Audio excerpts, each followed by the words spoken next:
A terrorist attack in Russia has left 9 people dead. A mudslide in Colombia has killed more than 200 people. And a study shows 88% of millennials have dangerous driving behavior. This is Valley View News. Hello and welcome to Valley View News. I'm Paulina Negretti. And I'm Alicia Diegues.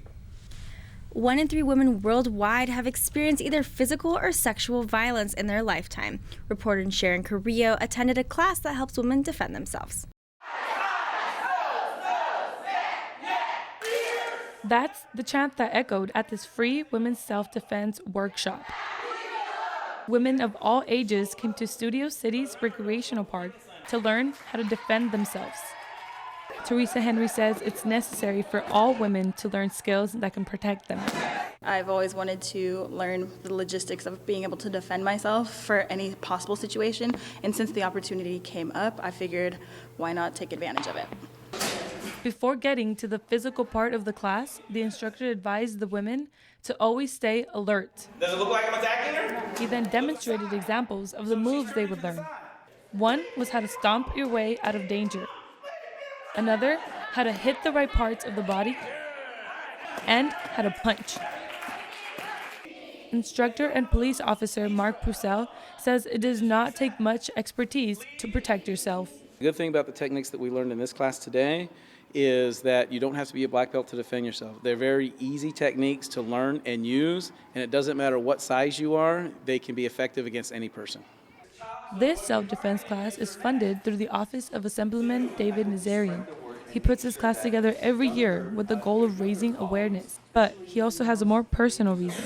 I met someone who had told me about an incident of his friend being raped in broad daylight in a parking lot, and so we decided to put together a program where he himself would actually end up teaching. The women got a chance to practice the skills they learned with partners. In this women's self-defense class, the 4 most important A's to follow is awareness, avoid, assertive, and attack. The attacks they practiced were full force on the padded instructor. Sierra Ford says she liked how the instructor taught the class. He mixed up actual, practices with verbiage, and so I like that part. We kind of learned about it before we implemented. In Studio City, Sharon Carrillo, Valley View News. A San Pedro High School student was brutally beaten by 2 men last week. 15-year-old Evan Jimenez was walking home from a friend's house when he was attacked in an alley near 2nd Street in San Pedro. Authorities say the attacker struck Jimenez with a glass liquor bottle, stepped on him, and tried to choke him. An unknown person took Jimenez to the hospital. A GoFundMe page was created to cover medical expenses. The motive for the attack is unknown. An Uber driver has been arrested on suspicion of sexual assault. Authorities said Angel Sanchez assaulted the female passenger last weekend. The woman requested the Uber after a night out. She told authorities that after the driver picked her up, he parked on the street and attacked her. The woman was able to get out of the vehicle and call the police. Sanchez could face sexual assault charges.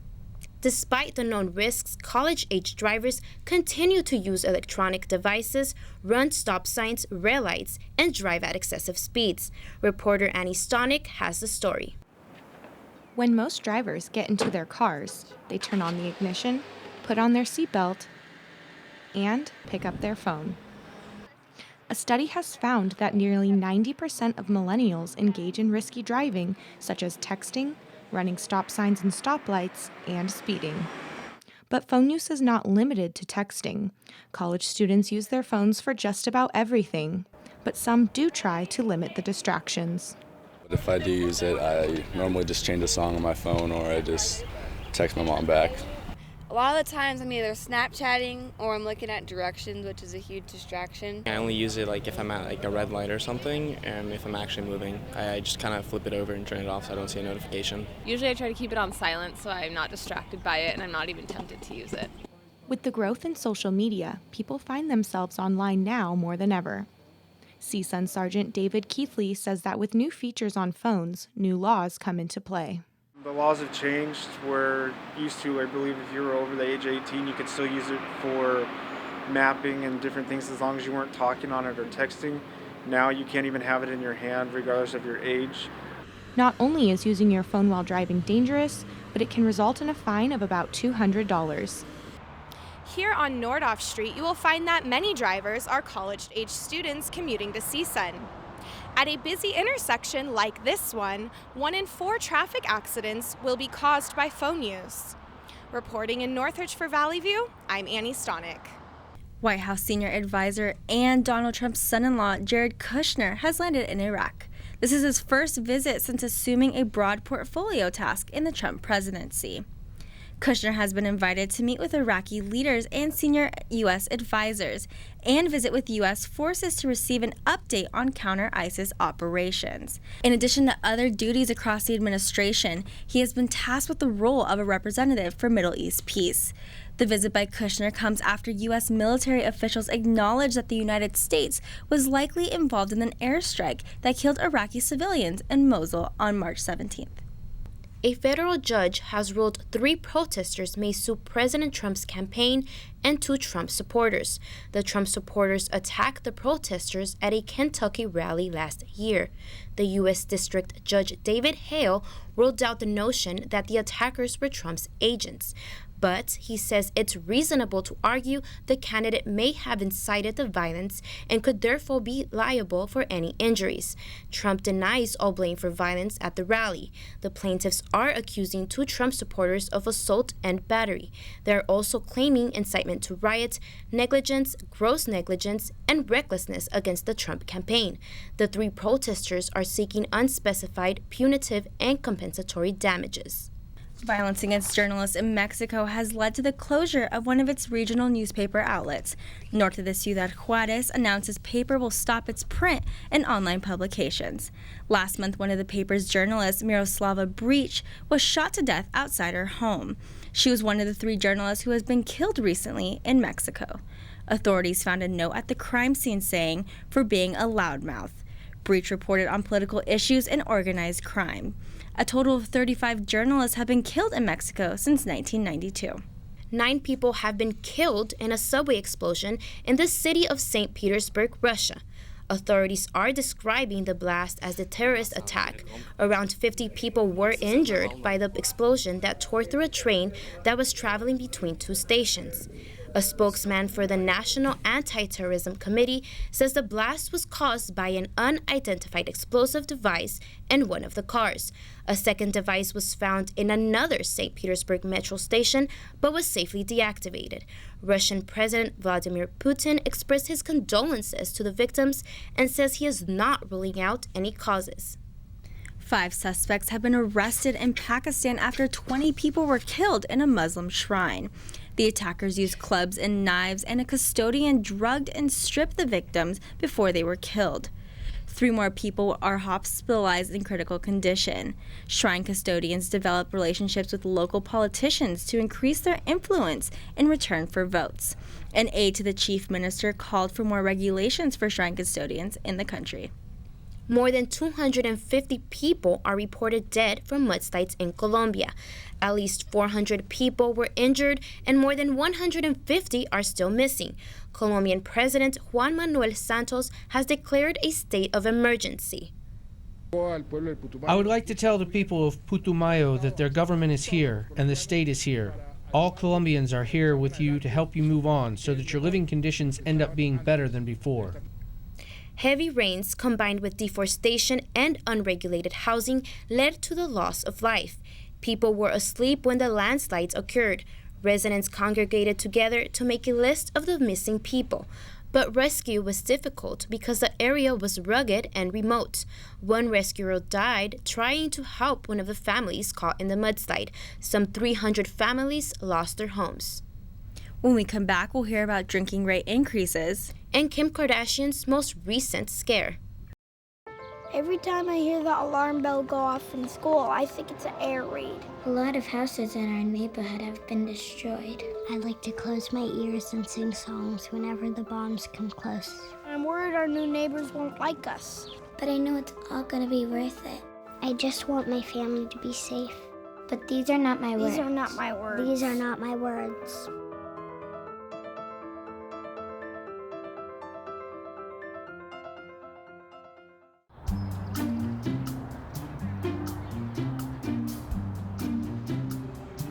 Don't worry, 74 people were picked before me in the NFL draft. To fight childhood obesity, United Way and the NFL are helping kids play at least 60 minutes a day. Okay, time for the team obstacle course. Yay! What this place needs is more healthy kids. To get involved or donate, go to unitedway.org/play60. Now I get it. Ms. Stevens, I just wiped malware off our system. People have got to stop clicking unsolicited email links and downloading free software unless it's from a trusted source. Sounds great. We need a data backup plan in a separate location in case we get hacked. We need to focus on making profits, not spending them. Learn to protect yourself from ransomware. If you become a victim, contact your local FBI office. New cancer drugs are improving the odds of survival, but they aren't cheap. The prices of the new drug can top $250,000 a year. Cancer immunotherapies are expected to grow to $76 billion by 2022. Similar immunotherapies are in development and should be cleared by the FDA in May. Lawmakers are talking about price negotiations and faster approvals for the new drugs. A federal judge in Indiana has stopped a state mandate which required women to have an ultrasound 18 hours prior to an abortion. Planned Parenthood filed a lawsuit against Indiana Department of Health last year. The U.S. District Judge ruled that the ultrasound would put significant financial and other burdens on patients, especially on low-income women. The required ultrasound law went into effect last year.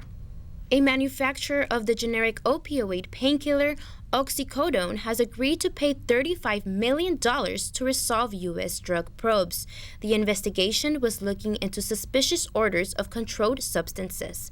The company confirmed the proposed settlement after a report was published about the probe. Vice President Mike Pence says the Trump administration is doing everything they can to stop the flow of drug into communities. As the President said in his joint address to the Congress, in his own words, we will stop the drugs from pouring into our country and poisoning our youth, and we will expand treatment for those who have become so badly addicted. The settlement is under additional review and subject to approval by the U.S. Justice Department and DEA. A study finds Americans over 60 are drinking more than they were 20 years ago. The study was published recently in the journal Alcoholism, Clinical and Experimental Research. Over 145,000 responses were analyzed from 1997 to 2014. The study found that men have higher regular and binge drinking tendencies than women. But the biggest change was seen in women, who are drinking more than 20 years ago. A new law allows barbershops to serve alcohol to customers. Reporter Cameron Parrish has the story. The sound of clippers is not the only thing you'll hear when going to the barber. Perhaps you might also hear the sound of people saying cheers. Since the first of the year, a new bill was approved by Governor Jerry Brown allowing barbershops to serve beer without an alcohol license. Customers Lorenzo Patricio and Brian Michelson say they enjoy this new perk at the barber. You come in here, you get pampered. A beer is a nice touch, because what guy doesn't want a beer while they get a haircut? I come here and kind of just relax in the chair, drink a beer, get my hair cut. It is nice, you know. Daniel Tanner, the manager of Bolt Barbers in downtown Los Angeles, says he thinks serving alcohol is not a bad idea either. I think it's great. The way we look at the barber shop here at Bolt is it's more of a man cave. It's more like having a room in your house where you and your friends can hang out, have a drink. Nowadays, going to the barber shop is a social experience. However, there are some concerns. Barber Brandon Rivas shares his opinion. A limit should be into the maybe like 2 drinks if you want, but it might affect the person. You don't know if they can drive off, cause an accident or something.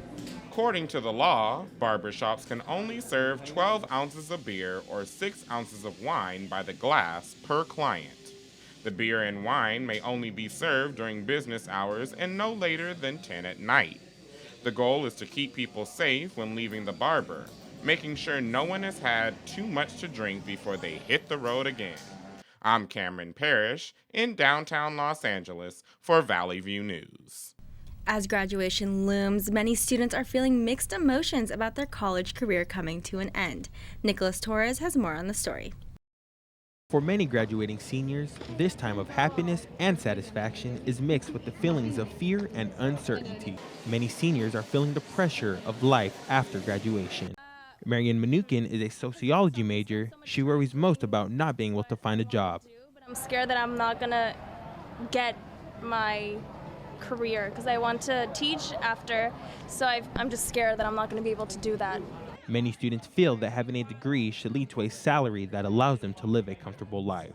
I did not spend all my time doing school and studying to not have a well-paying job. Most students have taken a risk and gone on to debt, and in order to pay that off, it's a huge burden. So I think that a comfortable salary would help us in the future. I went into debt so much to get this degree, and it's only fair that I find gainful employment that will help me get out of that situation.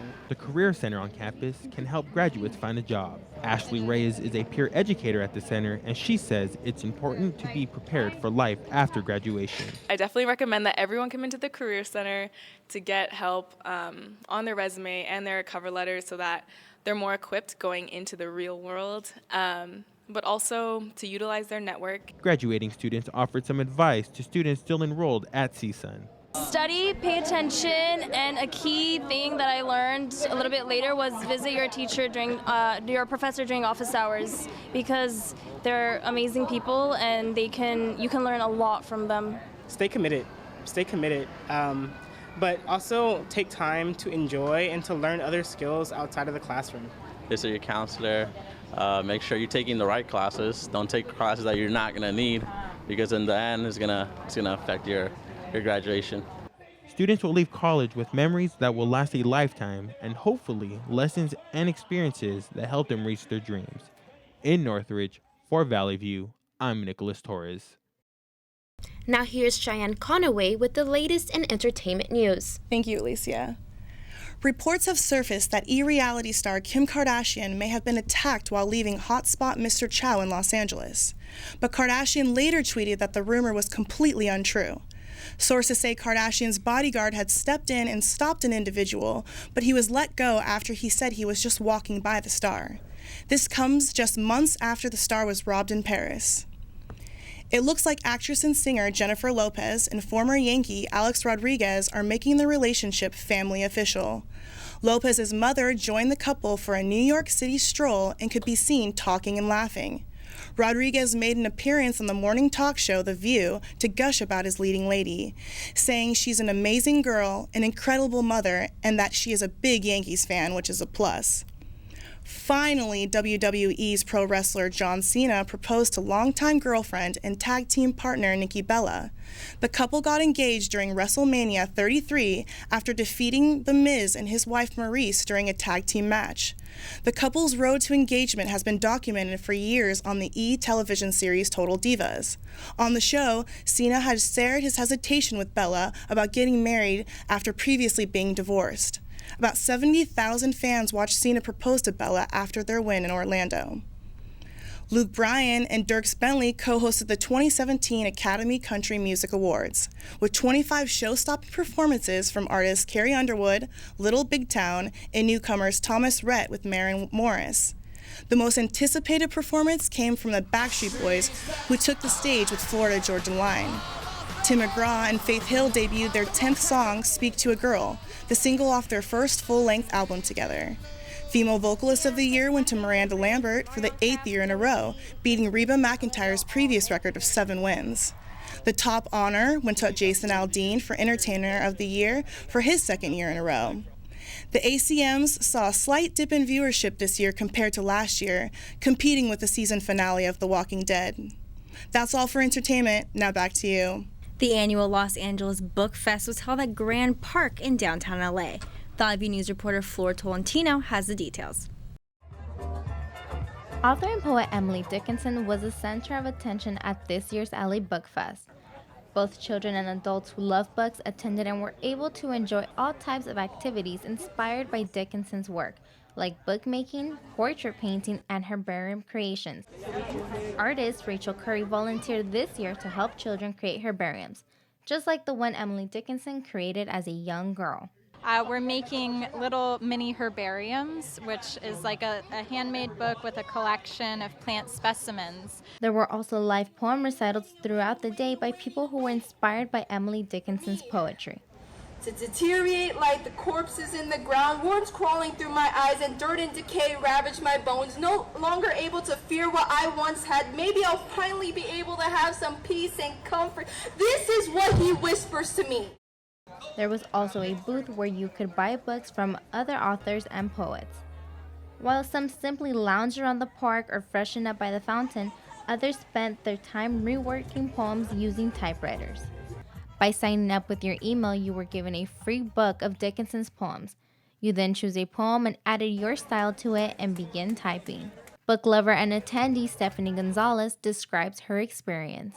I love it. I'm a fan of reading. I'm a fan of writing. I write when I'm feeling down. I write when I'm feeling happy. It just takes my mind away from everything else that's going on. Once you were finished creating your own poem, you hand it over to one of the volunteers. If you're a book lover, Grand Park's annual Book Fest is the place to be. This year, they chose to honor poet Emily Dickinson. In Los Angeles, Valley View News, Flor Tolentino. When we come back, we'll hear about baseball's opening day and the Los Angeles Food Festival.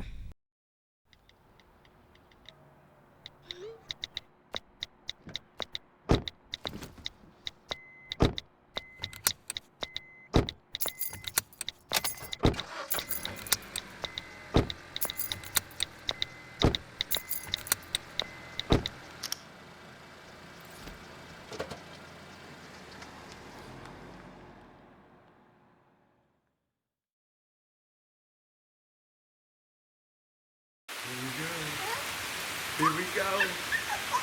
We're gonna go out there in the rain. Gonna get wet. All right, here we go.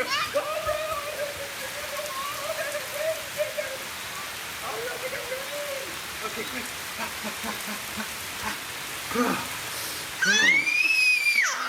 Oh yeah, yes. So much fun. Mwah. We're getting so wet. How long have we been married there? For 76 years. He was kind and generous to me before we married, and he was kind and generous to me all these years. We decided on Meals on Wheels because I was getting to the point where I couldn't do all the things that I had been able to do. We're the Spans. America, let's do lunch. Drop off a hot meal and say hello. Volunteer by donating your lunch break at americaletsdolunch.org. A 4-day-old baby was among hundreds of migrants rescued from 2 rubber boats in the Mediterranean Sea. The boats were spotted by humanitarian ships that were part of regular search and rescue operations. The migrants are from North and Central Africa, Sri Lanka, South Asia, and Yemen. They're fleeing to Europe, escaping from war and poverty, despite bad weather and rumors of a potential crackdown on people smuggling. Around 600 migrants have died so far this year trying to reach Italy from North Africa. More than 180,000 crossed the Mediterranean Sea last year to reach Italy. Now, here's Jordan Williams with your update on sports. Thank you, Paulina. The South Carolina women's basketball team beat Mississippi State 67-55 last Sunday for the women's national championship. Asia Wilson finished with 23 points for the Gamecocks and helped spark a late 12-2 run to put the game to bed. South Carolina coach Dawn Staley became just the second African-American coach to win a women's national championship. Baseball's opening day began with some fireworks. We start in St. Louis, where the Cardinals were hosting the Cubs in the 9th inning up 3-0, and Cubs catcher Wilson Contreras goes deep to tie the game at 3. Don't celebrate too soon, though. The Cardinals loaded the bases with Matt Carpenter at the plate, and he's going to find the sweet spot of the bat in left center to walk it off for the host Cardinals.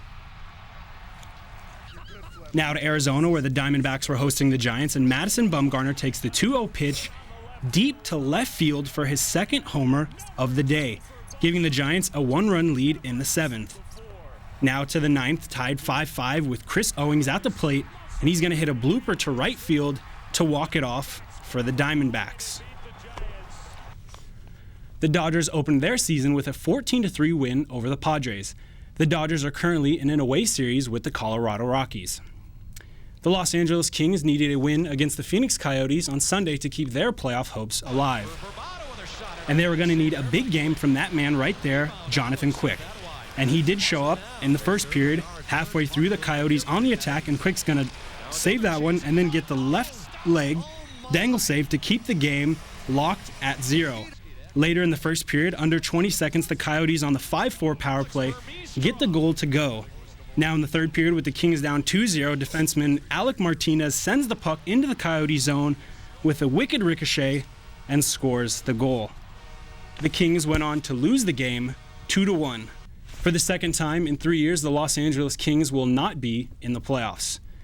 It was a battle between world number 4 and 5 in men's tennis at this year's Miami Open final. The 4th-ranked Roger Federer defeated the 5th-ranked Rafael Nadal in straight sets 6-3, 6-4. The Swiss was unstoppable on Sunday, having his serve broken only twice. The victory gave Federer his 3rd title since January. He is now 19-1 on the year. After the victory, Federer announced that he will be taking an 8-week break from the ATP World Tour. That's all for sports. Now back to you. For close to a year, Los Angeles residents have flocked to downtown for the weekly Smorgasburg Food Festival. The festival was introduced last summer in Los Angeles after its initial success in New York. Valley View's Jordan Williams has the story. The Smorgasburg Food Festival offers diverse food options, arts, and crafts booths. Festival goers could even pick up a book at the Brown Bag Books booth. Live music was played by Los Angeles gypsy jazz band Vignette Rooftop Revival.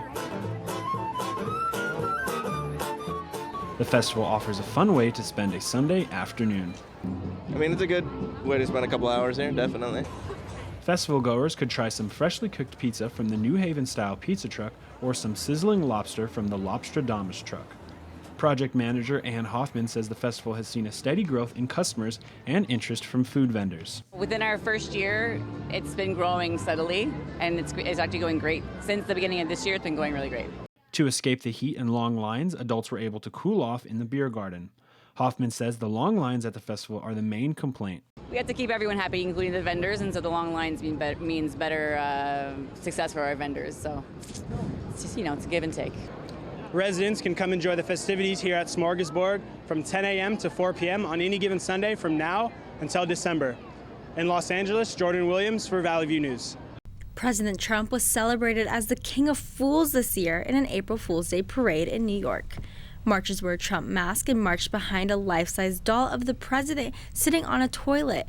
Organizers Joey Skaggs has hyped the parade for more than 30 years as an April Fool's joke to attract media. But it wasn't until this year that the parade actually happened. The event's slogan was "Make Russia Great Again." The parade began in Central Park and ended near the Trump Tower. Thank you for watching Valley View News. I'm Paulina Negretti. And I'm Alicia Dieguez.